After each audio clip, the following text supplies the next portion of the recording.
Star Citizen Alpha 3.19 just keeps on impressing on the PTU as Cloud Imperium continue to tweak and bug fix it ahead of its release and the Fleet Week event. We will be talking about that, what's happening this week, and some more updates to that PTU, to AI and mining as well. From this week in Star Citizen, last week Jumptown 2.1 debuted, introducing the newest improvements to our community-inspired dynamic event. Tens of thousands of you flocked to the lucrative drugs labs, and the initial data is showing, well, a lot of carnage. That event is now over and was run with some mixed success on the 3.18.2 live servers, which, yes, typically a lot of players were having a better time with this than they were with the initial 3.18 build and 3.18.2 when it was running Xenothreat, but that 3.18 branch is awaiting 3.19 to be deployed really to solve a lot of its issues. In the meantime, Alpha 3.19 is active on the PTU servers,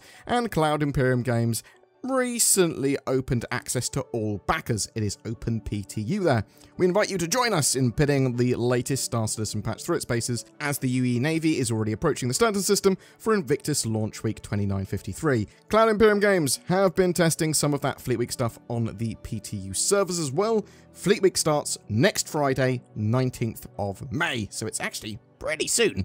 CIG describes Fleet Week as the biggest event of the year, which will take place May 19th to 30th, with all of Stanton celebrating. Now, is it the biggest event of the year? Because obviously you have CitizenCon, and we have the Intergalactic Aerospace Expo in November as well, so potentially the biggest event of the year. So they also say we'll also launch an exclusive free fly throughout, so people can play Star Citizen for free, try it out, welcoming new pilots to the verse throughout the event, and for you veteran pilots, this is a great chance for you to take to the skies in military-themed ships you haven't piloted before. We know there's going to be some new ships and vehicles as well, like the Misk Fury might be turning up, potentially straight to flyable, and we might have some concept stuff as well. So, what's happening this week? Well, Tuesday, we just had a little Whitley's Guide that went over, like, the Prospector, so that's sort of like going over the in-law development history of the ship. So check that out if you're interested. Zin may be doing some readings and lore videos on things like that soon. Later Wednesday, the Squadron 42 report will turn up on the RSI website. And for those of you that are subscribed to the Squadron 42 newsletter, it's the newsletter that we had last week. Thursday, they're back with another episode of Inside Star Citizen. It appears that it's going to be looking at diverse settlements coming to the verse soon. So expect Cloud Imperium to be building up these settlements on planets and moons made out of sort of the junk and salvage and broken parts of ships, as well as sort of like little junker houses and things like that, makeshift abodes. Friday, we have a Star Citizen Live that's going to air at 3 PM UTC on the Star Citizen Twitch, and we don't have any confirmation of exactly what's going to be shown there, but it's probably going to be something to do with settlements and building them and things like that, probably. Now, Star Citizen Alpha 3.19 has released a new PTU patch, and there's a load more updates and good bits here. So that Lorville cityscape has been improved further, so they've been tweaking the no-fly zone there, but also the performance and things that you can hopefully not collide with, and some VFX polish has also been done there. That cityscape is looking awesome. Now, FPS AI have had a combat balance. Cloud Imperium say, with 3.19 comes a quality of life overhaul for FPS AI accuracy and behavior. This is intended to make AI feel a bit more realistic, lifelike, and in some ways more forgiving without pinpoint deadly accuracy at all times, which is something that has caused many of us frustration while clearing out baddies from underground facilities. NPCs should now have a better range of accuracy modifiers, which will ramp up accuracy based on many factors, like seeing and losing sight of a target, how long the enemy sees its target after regaining sight on them, mercy times to assess how much of a threat the target is, and their loadouts. This also implements firing duration and cooldown for rapid fire and other checks with mercy timers that are just accuracy when determining if a player is a threat or not. CIG went on to say, we updated FPS AI as of the most recent build to give them a less lethal and less Terminator-like accuracy, hopefully lowering the amount of near instantaneous player deaths. FPS AI should now have access to a better range of situational accuracy values that includes factors such as how long you are visible to them. The update includes changes for firing duration and cooldown for rapid fire, run some underground facility missions, and see how they perform.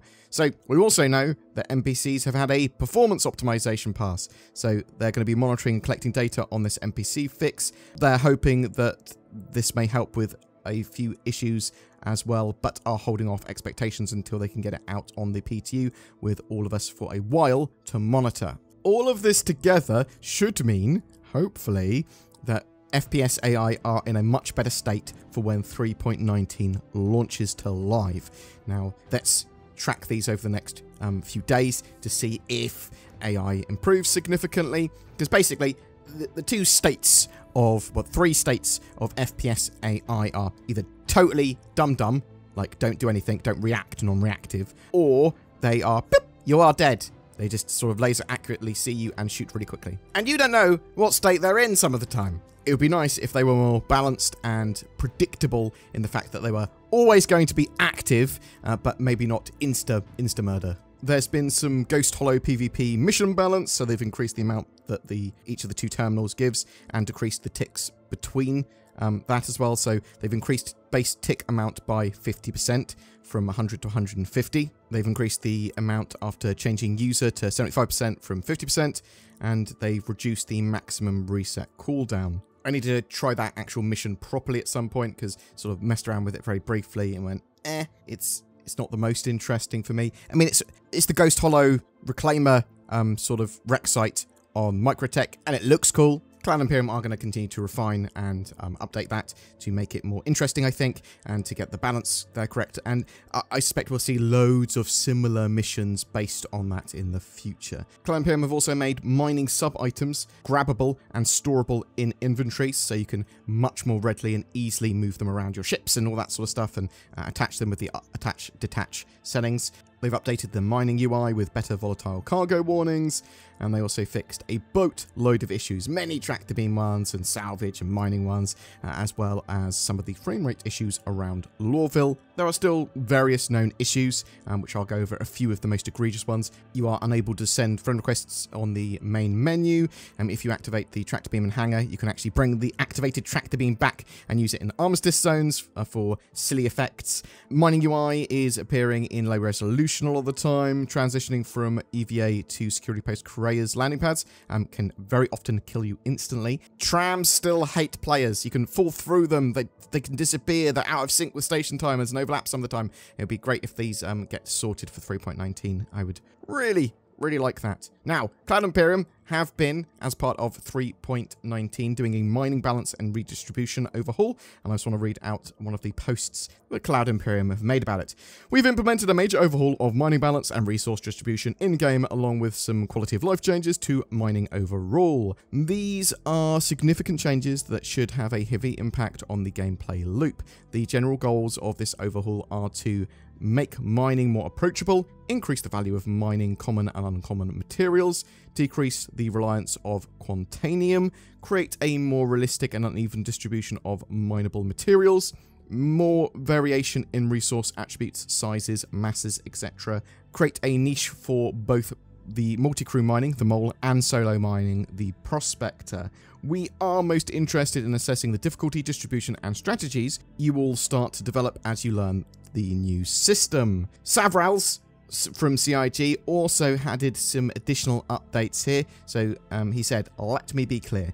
It is still viable, even wanted to have multiple prospectors, but it also is viable and wanted to use the mole or even multiple moles when mining. It depends on the rock you are facing and where you are in Stanton, and of course your loadout. You can now pick up a full multi-crew loadout for your prospector if you plan a group trip to hunt down mining rocks. They also are going to be putting mining sub-items in loot crates, so bear that in mind. You will be able to find them out in the verse at some point. The mining and salvage updates effectively in 3.19 are absolutely awesome, using that attach-detach ability of the multi-tool now to move components and sell them, and be able to attach weapons and components to your ship and sort of be able to customize them on the fly. Just that big expansion of general mining gameplay and depth to mining. I'm really excited to see 3.19 on the live servers. Hopefully they will not blow it up once they deploy it on live. Obviously 3.18 had a terrible time. We've been sort of waiting 5+ months to get Star Citizen in a good state again since 3.18's woes. 3.19 on the PTU is looking great though, so hopefully that can be translated over. But I'm interested to know what you think. Are you playing in 3.19 on the PTU? What do you think of it? Are you really excited by it? Are you having just as many problems, if not more, than 3.18.2? Are you excited for Fleet Week? What do you think is going to turn up there? Do you think Star Citizen can get its FPS AI in a state where they're not lobotomized for 3.19? Whatever your thoughts, I'd love to hear from you in the comments below. Give a man a fish and he'll eat for a day, but give him a NordVPN subscription using nordvpn.com/BoredGamer or the links below, and he'll browse the internet more safely and with greater accessibility for a lifetime, or at least until his subscription ends. He can then shop for his own fish from places like Tesco's, Walmart, or Asda or something. It also makes a fantastic gift. Next time you go to a dinner party or a wedding, bring them a NordVPN subscription. Bam! You'll be the talk of the town, and it's certainly better than bringing a fish. Please remember to like and subscribe, and if you'd like to go further to support the channel, then use that join button under my videos or the Patreon links below. That would be amazing. It goes a long way to helping Zin and I be able to create daily videos, and you'll get some exclusive perks, including some videos, posts, and polls to help guide the channel. Every month we have a ship giveaway. For May, it's for an Origin 400i, the luxury exploration touring ship capable of taking 3 crew to distant stars. It also comes with lifetime insurance and a Star Citizen game package. To be in for a chance of winning that, just comment on any of my videos made during the month. More details down below. Thanks very much for watching. I hope to see you in the verse.